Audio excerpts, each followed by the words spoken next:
Мы 17 лет тому назад провели первую благотворительную елку. Было 50 ребятишек. И после первой елки все плакали от того, какие дети у нас в детских домах, как они искренне верили в то, что есть Дед Мороз.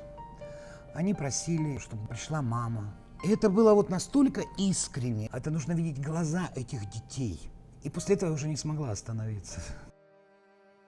Долго думала, понимала, что хочу кормить людей, попавших в трудную жизненную ситуацию. То есть у нас как бы очень много внимания уделяется бомжам и бичам. Да? А вот именно таким семьям, которые сейчас посещают мою столовую, как-то незаметно. Ну вот живет нормальная семья, ну бедненькие. Они там сводят концы с концами, работают, детей учат.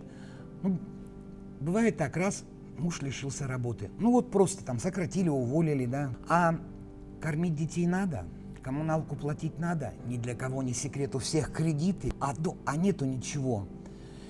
И я не знала, как это правильно все это сделать. Я просто создавала социальную столовую для жителей промышленного округа города Якутска. Ну а теперь здесь кушают не только промышленный весь город и районы республики. Это малообеспеченные пенсионеры, одинокие, инвалиды, многодетные семьи, матери и отцы, одни воспитывающие детей, люди, пострадавшие от стихийных бедствий. Это погорельцы, это наводнение. Работает всего 3 человека.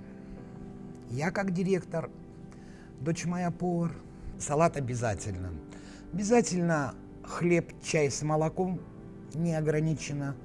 Первое блюдо горячее, или это мясное, там борщ, ну суп, да, там рыбный какой-нибудь. И второе, мясо с гарниром, котлета с гарниром или рыба с гарниром. 18 августа 2 года, как работает социальная столовая, 18 755 жителей города и республики.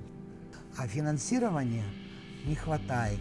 В прошлом году просчитывала, чтобы столовая работала не 3 раза в неделю, да, а 6, потому что люди хотят кушать каждый день. Нужно 6 миллионов 600.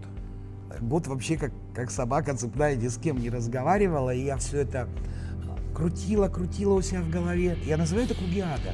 Я прошла столько инстанций, я написала столько писем. У меня вот такие кипы. Конец 17-го и начало 18-го года, когда денег не было, мне не верили. Вот не верили в этот социальный проект. Считали, что я пиарщица, что я делаю это для рекламы.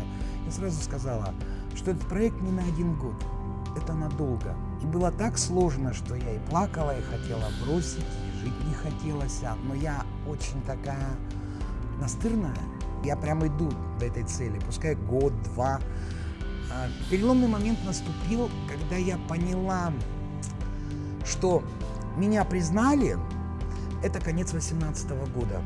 Да, начали там спонсоры, какие-то люди, просто горожане, деньги, продукты привозить.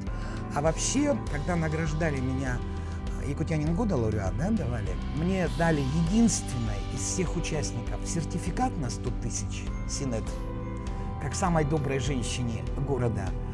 Тогда я заплакала, и я поняла, что это меня признали. Все, мой проект есть. Он существует и будет существовать.